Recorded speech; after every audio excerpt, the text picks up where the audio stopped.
And with that amazing introduction to Oceanvolt, I think it's better that we hand over to Christian and let him introduce himself and Oceanvolt a bit further. Okay, thank you, Hanna. Enjoy being here. Hello, everyone. I'm Christian. I've been with Oceanvolt since 2012. So I've seen this electric path evolve for some years now, and it's getting more and more exciting, and especially when you have opportunities like Arcona to work with. Yes, and somebody who's had the Arcona electric experience firsthand is you, Graham. Why don't you introduce yourself a bit? Sure. Good morning from California in the US, where it's still quite early out here. I, like Christian, am a fan of all things electric. Sitting here in my electric car, I feel the only way to do things is electric cars and electric sailboats because it's such an incredible experience. Got the great pleasure of sailing across the Atlantic Ocean in an electric Arcona in 2020, and I'm happy to share with everybody what it's like sailing an electric sailboat across the ocean. Yeah, because as you said, you crossed the Atlantic. Did you see any dolphins? Yes, we saw dolphins in many places. I think the best time was when we were surrounded by a pod of maybe 30 to 50 dolphins for about an hour.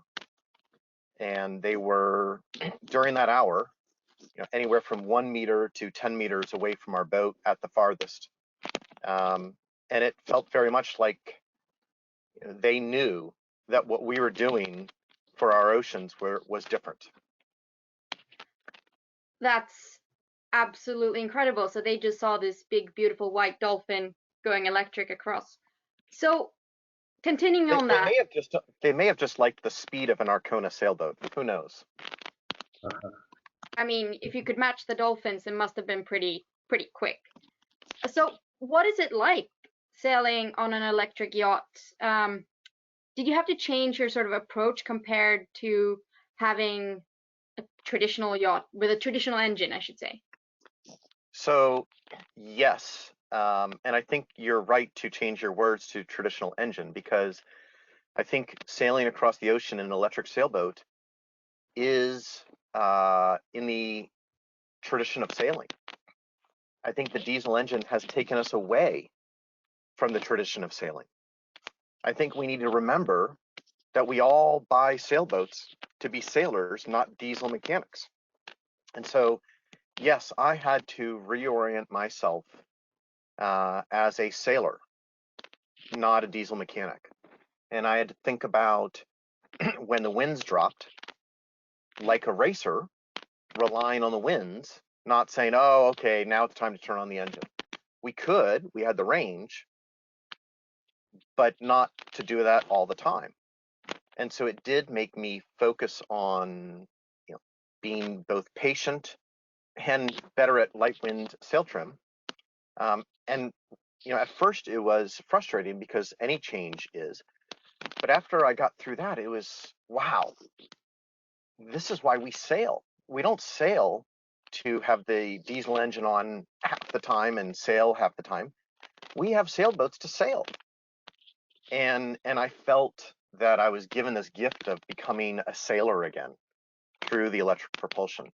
In addition to the fact that when I did use the electric propulsion, it was quiet, there was no fumes, there was no heat created in the cabin. It just made the entire experience more enjoyable, in addition to making me a better sailor. So we're actually going to jump back to that, the experience a little bit later. But you said going electric made you a better sailor. We all know that having a nice boat also makes you a better sailor, which brings me to my next question. Christian, can you go electric on any Arcona yacht? Yes, absolutely, you can. With a little bit of different setups. This, of course, depends on the size of the boat, the room available, the wishes of the customer to be just pure electric, or to have a backup power source of some kind, like a generator, portable generator or installed generator.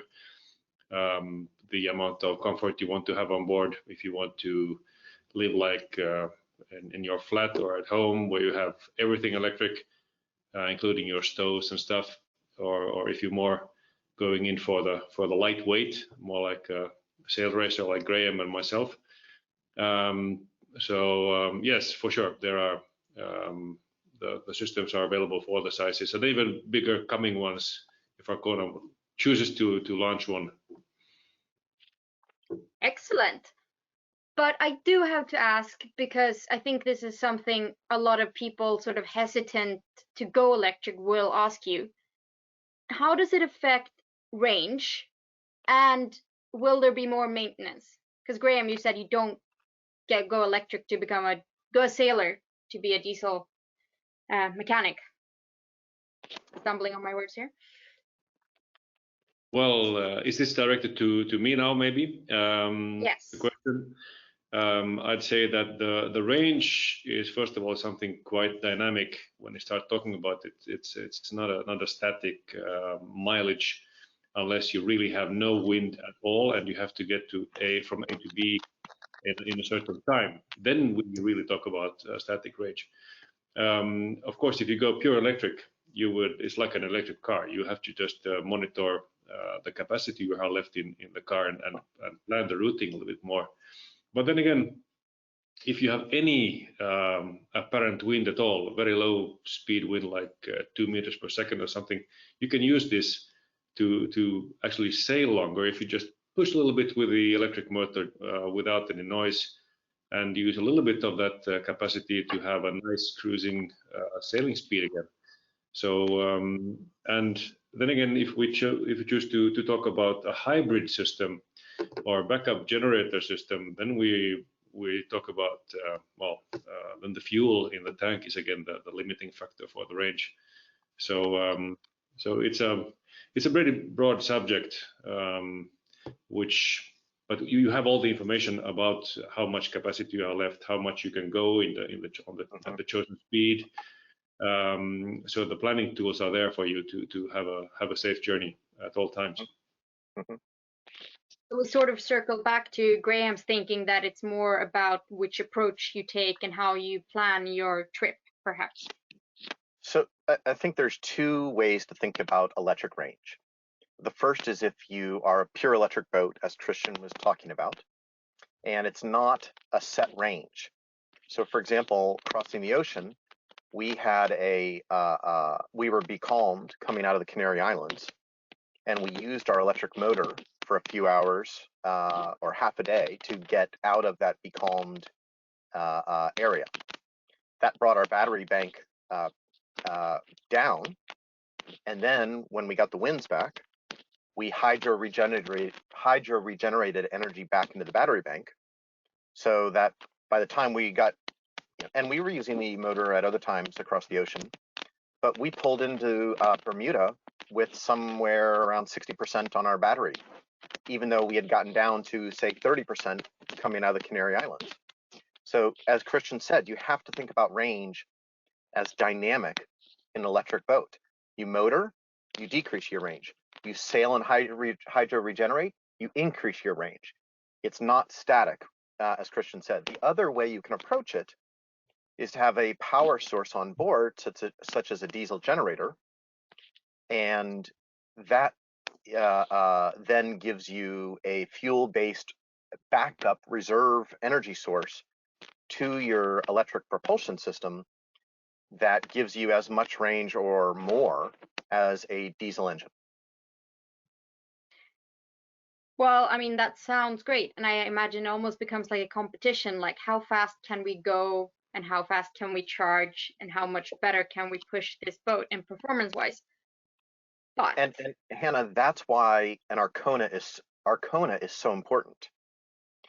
That if you get a boat that does not sail well, then A, you're going to be sailing a less percentage of the time because it doesn't sail as well, and B, when you are sailing, you're not going to get the speeds that allow as much hydro regeneration as an Arcona. And Arcona is a perfect boat for going electric because it sails so well in light winds. It points upwind really well. You want to get a boat that sails well, and that enables the electric propulsion to be more enjoyable, more successful because the boat sails well. I think it sounds like a good plan. But there's still one question, and I mean, maintenance. Can I expect to have my engine serviced like you do a traditional engine, Christian, if you have go electric? Yes, but you don't have to do anything because there's nothing to service really, unless you, I mean, if you always you would check the anodes on the propellers. You would check the anodes, sacrificial anodes on the shell drive. You would check the oil. We do recommend to check and change the oil once a year in the drive itself, but that would be maybe $8 or 7.5 euros worth of money. And but then again, you don't have any hassle like in the Nordic countries or in Northern America. You would take out the boat for the winter and winterize the motors, but that doesn't exist anymore because there's no water that can freeze or anything else. So there's simply nothing to service in the motors themselves.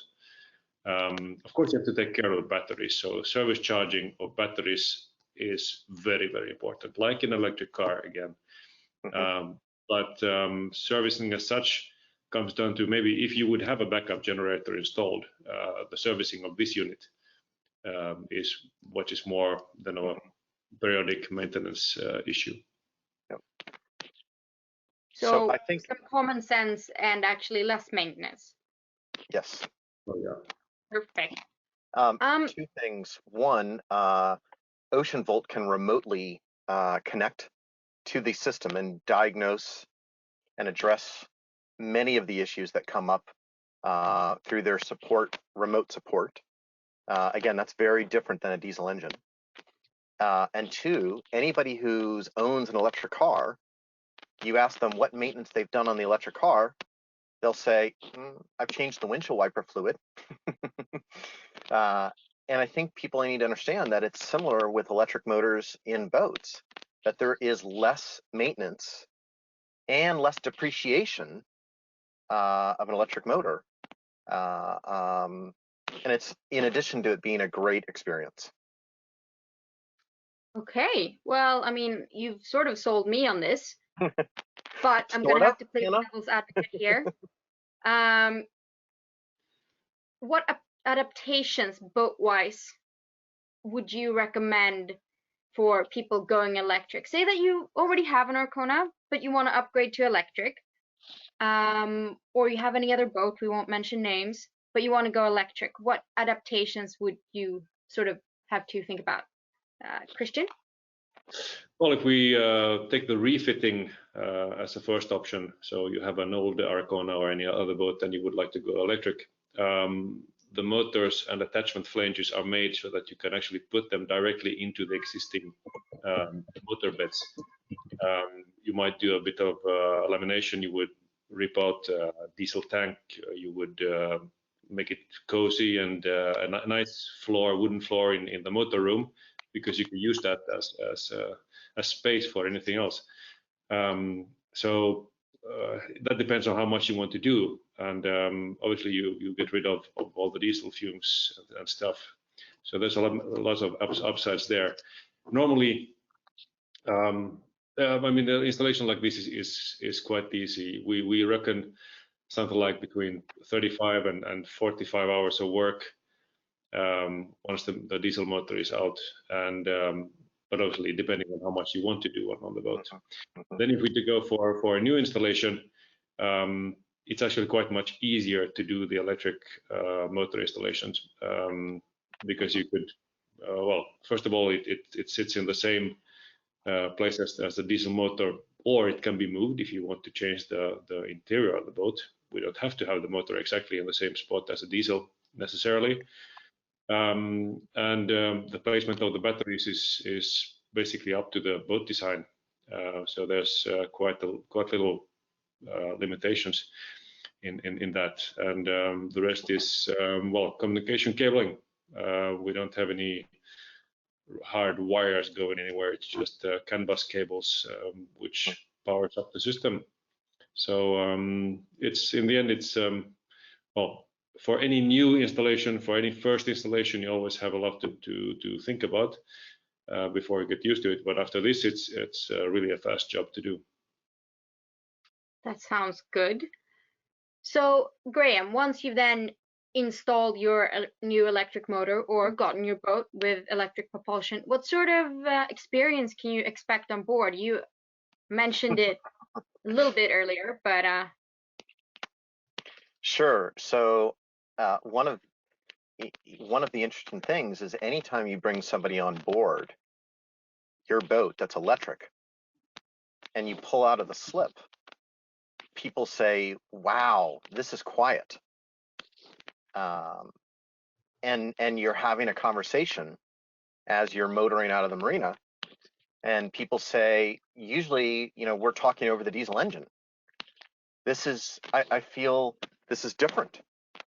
You know, I think Christian and I have gotten used to what an electric sailboat feels like. We take it for granted because this is now our normal. And when we get on board with somebody who's it's not their normal, it reminds us how much we've gained in terms of our, you know, start to stop finish experience of sailing by having an electric motor on, because we can hear others saying, wow, this is great.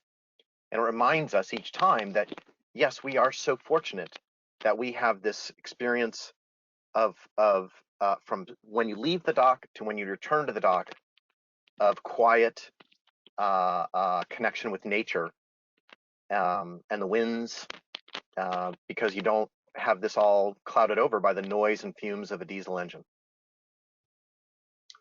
so you're more at one with nature and your boat. That sounds great. I'm going to throw in a little bit of a curveball here because we've actually had some questions pop in during the day. So for you to answer in this interview, hopefully. Christian, do you only do single motor installations?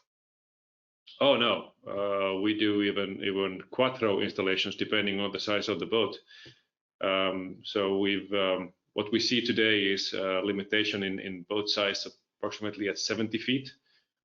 So there are catamarans with 4 of our motors, for instance, and in the Arcona 465 we actually chose to go with dual motor installation, which is from from a maneuvering perspective and redundancy perspective and the regen perspective, quite an interesting installation, and works really nicely. So yeah, we put several motors if you want to. And Hanna, I believe in the coming years you're going to see more and more electric boats that are twin electric motors. We have seen a very high level of interest in the twin motors, even on monohulls down to 40 feet or 12.5 meters, if I'm using my metric correctly. And the reason why is because it allows you to maneuver in a marina not by going as fast as possible, so you have water passing over the rudder, but going as slow as possible, so you can use the twin motors, putting one in reverse, one in forward, to maneuver and turn on a dime around the keel.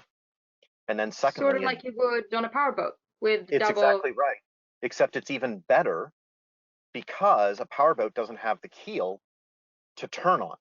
A powerboat tends to slide through the water more than a boat with a keel. So when you have twin motors on a sailboat, you can literally turn in one spot at slow speeds. And the second thing it allows is doubling of your hydro regeneration, so that dynamic range that Christian was talking about is made even easier because you're regenerating the energy back into your battery bank twice as fast with 2 motors. It sounds great. So I think we're going to wrap it up here with the fact that if you do get twin electric motors on your boat, you can become YouTube famous for making the best docking ever. And we will actually come right back with the live Q&A. So see you then.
Hi, and welcome back to the boatyard here in Uddevalla. And thanks for watching that interview that we recorded just a few days ago with Graham and Christian.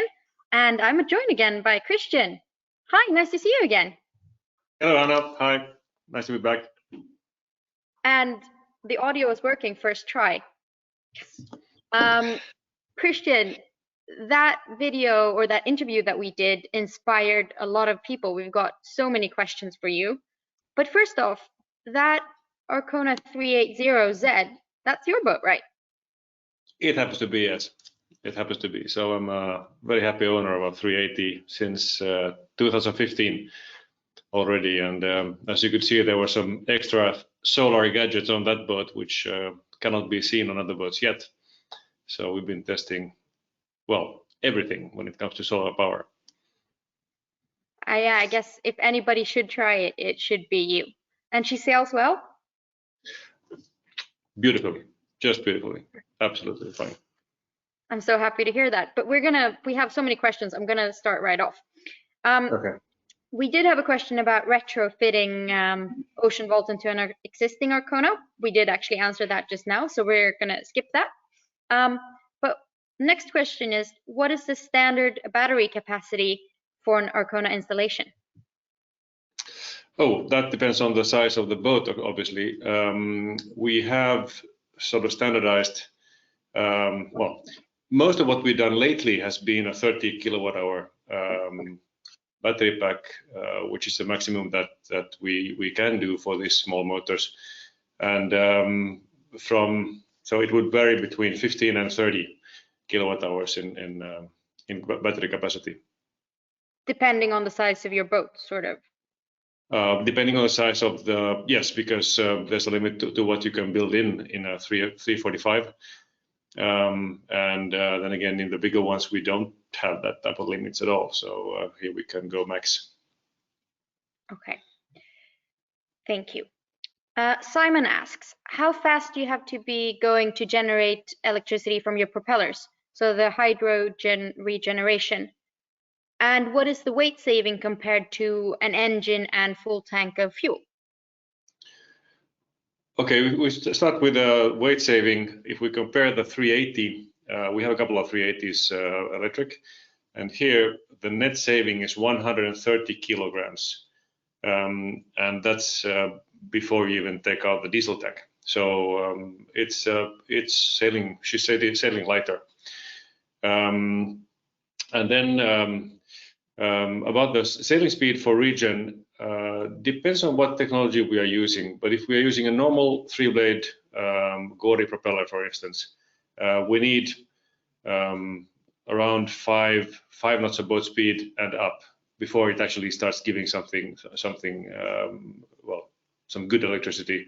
And if we use the new our newest technology, the servoprops, where we have automatically pitching blades, it starts already at 3.5 kilowatts knots of boat speed, and it's of course quite a lot more efficient. But I say that a good sailing speed for hydro regeneration is from 6.5 knots up.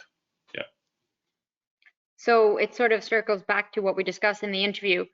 For electric propulsion to be a good option for you, you sort of want to have a fast boat initially because it sort of builds on everything. You want to have an Arcona, yes. Right answer. Anders asked, how many kilos was the battery bank on the A380? Well, as I said, we have two 380s. The one which we made back in 2015, these batteries weigh some 85 kilos, and now we are at half that weight today. So yeah, that's where we are. And is that because technology develops, making the batteries more efficient, or? The technology has developed. We are using different type of battery cells in those modules now. We used to use lithium phosphates, and today we are using NMC. They're all lithium cells, but NMC is approximately 50% lighter in per capacity. That's great, because my next question was going to be which sort of batteries you use, but you already answered that. Ingmar asks, is it a S-drive on the Arcona 435Z? We're looking for an S-drive for 460, but it says it's not available. Oh, for sure. We on the Arconas we use only sail drive motors, either in SD format, traditional sail drives, or then the servoprop technology. And a 460, depending on how heavy it is, one unit of 15 kilowatts would be enough. Comparing that to the Norwegian 410 hybrid, we only have a 10 kilowatt motor in that one. So again, it depends on the boat use and what your requirements are for boat speed, etc. Okay, moving on quickly. We have a busy long list. People are so curious. So Julian asks, hi, I understand the dynamic nature of range. However, do we have some specific understanding of the range of a 435? Because we discussed a lot about range in our interview and how you sort of work with sailing and regeneration, but do we have any numbers that we can give? Of course, yes. A rule of thumb would be to have a boat speed of 5 to 6 knots for 5 to 7 hours. This is how this type of sizes would go with a normal battery bank. So now that range is of course dependent on how gentle you are on the control lever or the throttle, if you may, because any economic speed stops when you start creating waves. So and for a 380 that means just at 5 knots of boat speed. If you have a longer water line, that speed decreases a little bit. But if you start to make even small waves, then you know that you are pushing water ahead, and that's not good. So the mindset needs to be changed a little bit. But if you can calm your mindset down and accept 5, 6 knots of boat speed, then you can get a good range. Yes, and in fact, when you jump on a boat, electric boat, and you have the capacity in front of you in the display, it's just a human nature thing to save capacity, and suddenly you might not be in a hurry anymore. And normally, when you jump on a sailboat, you're already there, so it's not a big issue. And I think we're going to continue because Julian has actually added an additional question. He asked, how does the boat handle compared to a diesel engine? Okay, well, since the motor electric system is always on idle, you have the explosive speed really in your fingertips. So you can immediately, with the high torque you have, you stop the boat quite quickly if you need to. So please ask your crew to hold on if you are going full reverse. So it's much more agile, much faster, and since you don't hear anything, you don't hear the noise, that might take people by surprise a little bit. I know Graham isn't here because he's the electric car specialist, but can you compare it to, say, driving an electric car in a sense, in the way that it handles? Yeah, fortunately the propellers have a bit of water slip, so it's not that explosive. But yes, and that is it is much faster and much more powerful, and that is why we can use, in a sense, smaller electric motors compared to the diesel sizing on the boat, especially for maneuvering. So we compare 1 to 3. So if you normally have a 30 horse diesel in a boat, a 10 kilowatt electric motor is just fine. Sometimes even overpowered. Thank you.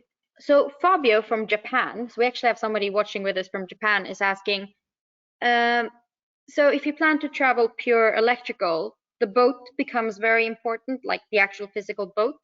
And if it's a better boat and better low wind sails, this sort of helps that transition to electrical. Is that correct?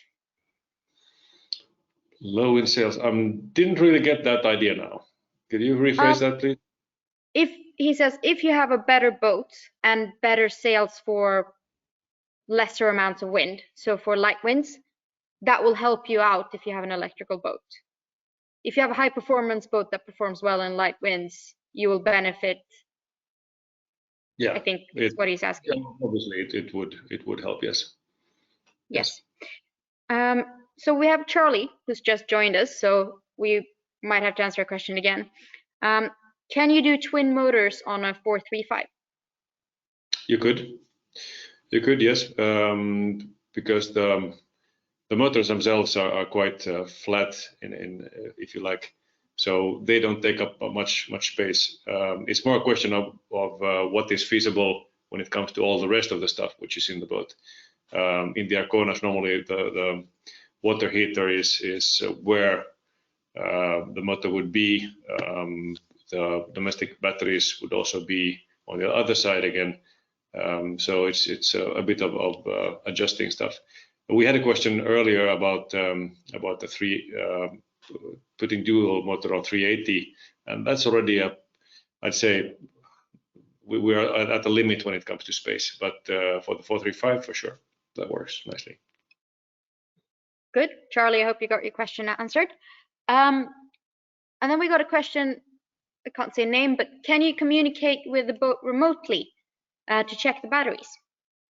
Yes, you can. This is a standard feature of Oceanvolt, which is well, it helps everybody. Should something happen far away, even in the middle of Atlantic or somewhere else, we can always connect also by a satellite phone. This we have done during extreme races like One Day Globe already 5 years ago, or 4 years ago actually. And yeah, it's a part of the system. You actually cannot buy the system without it. Good to know. Jeroen asks, what would be the lifespan of the batteries and how does temperature affect electric propulsion in practice? Temperature starts to affect the way you handle the system when you get below zero. Lithium-ion batteries cannot be charged when the cells go on minus, but can be discharged. So if you would end up in the ice somewhere and it gets really cold, we might have an issue. But otherwise, it hardly ever makes any trouble. And what was the first part of that question, please, Hanna? The lifespan of batteries. Okay. It's a good one. We don't know. Even if we have had these batteries already in use since 2009, they still haven't started to degrade or show lesser effect or state of charge or capacity. And the reason for this is when we are having these batteries on a boat, we treat them quite softly, but the charging and the discharging is quite soft, and the curves are quite low if you compare to electric cars, where you're spanking the batteries quite a lot.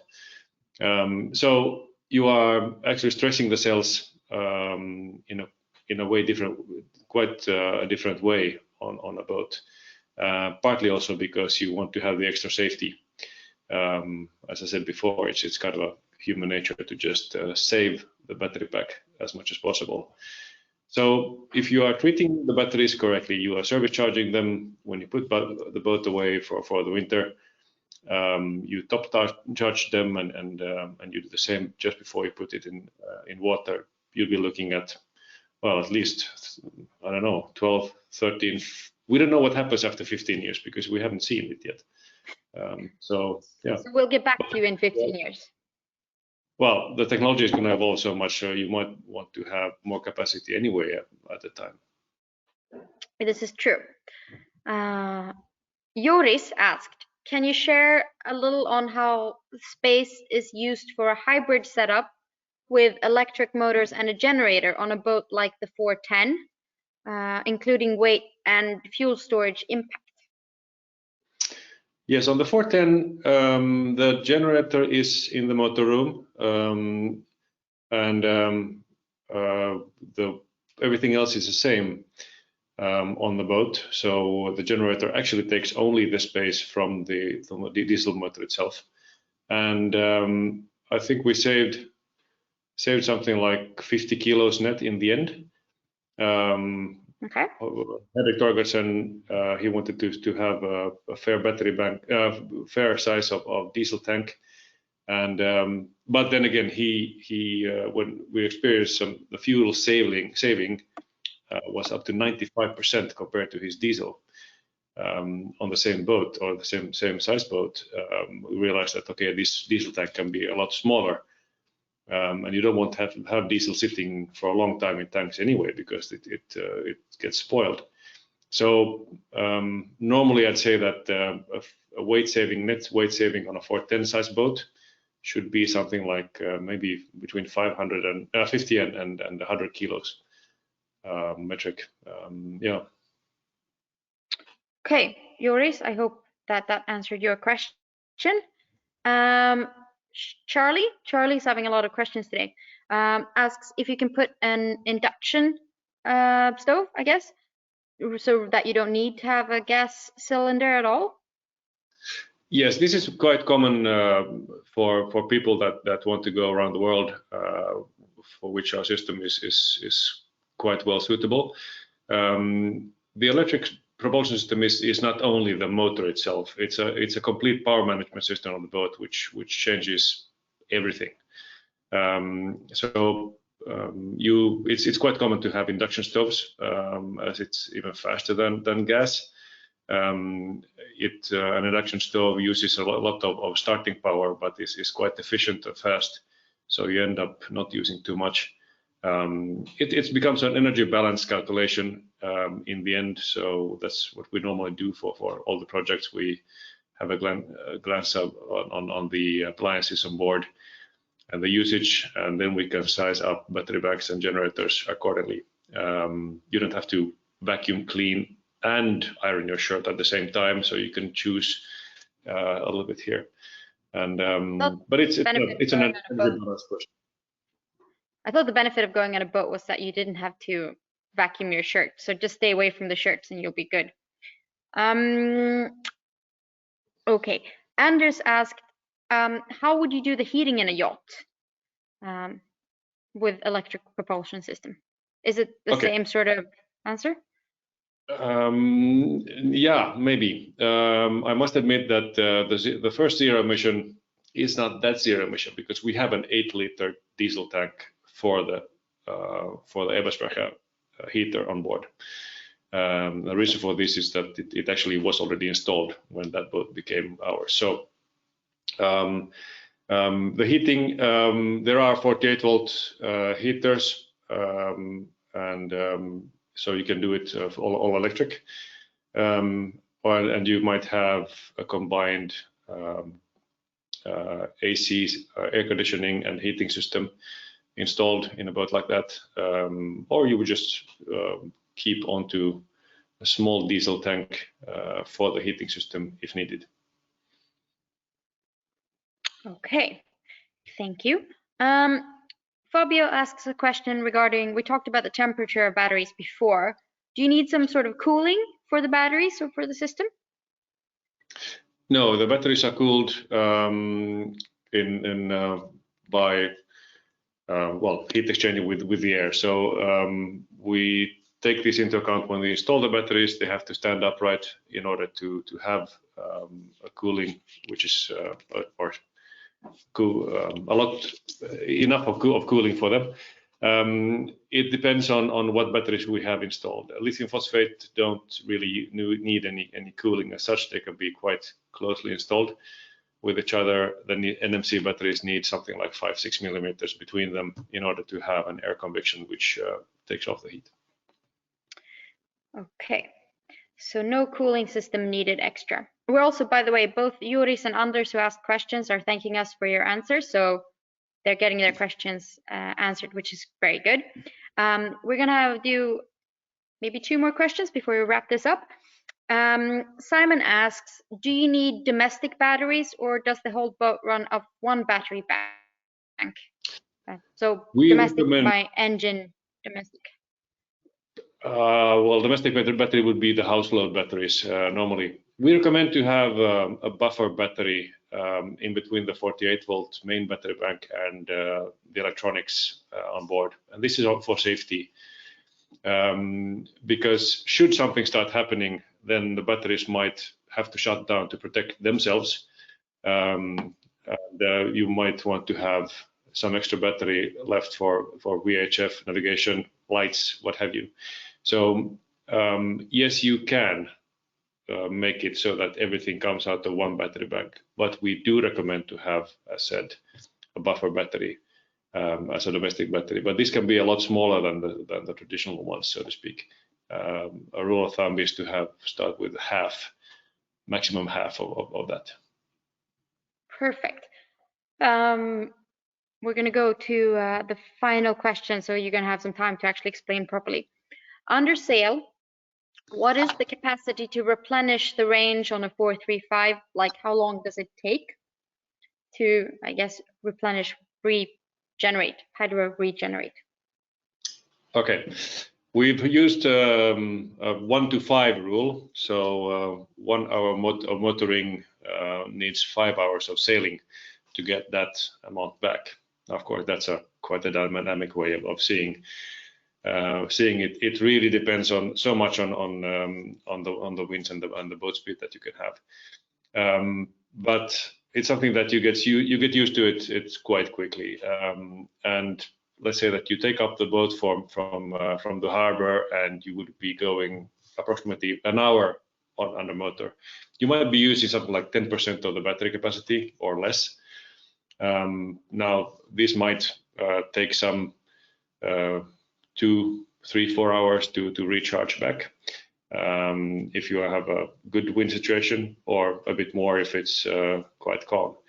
And then again, if the wind angle has a lot to do here. So going downwind is normally not so efficient, but going half wind or with the generator is really powerful.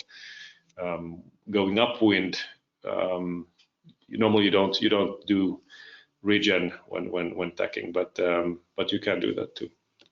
So 1 to 5-ish is what I would use as a rule of thumb here. 1 to 5 and a good code 0 sail would be helpful, I guess. Yeah. Oh yeah, Perfect. Would help. Yes. So I'm getting a lot of people find this very, very interesting. Unfortunately, I think we could probably go another hour with questions, but we're going to wrap it up here. But if you have any questions or want to go electric on your current Arcona or any other boat, how do you get in contact with Oceanvolt? Just send a mail to sales@oceanvolt.com and we'll be back to you with answers. Absolutely. Perfect. So for you guys joining us, Christian can help you out to go electric. And if you have any questions to Arcona that's not Oceanvolt related, you can send more questions because we will have a final Q&A with Nicholas and Magnus after this. If you want to book a meeting with Arcona, send an email to info@arconayachts.se. And I guess with that, we know you guys been waiting for this. We are going to take you a behind the scenes tour of the yard that I'm actually sitting in. So Christian, I hope you stay on and watch the yard tour from Uddevalla. And fingers crossed, tech won't do anything to us. And we will be back in a few seconds with the yard tour of the Arcona Yachts yard.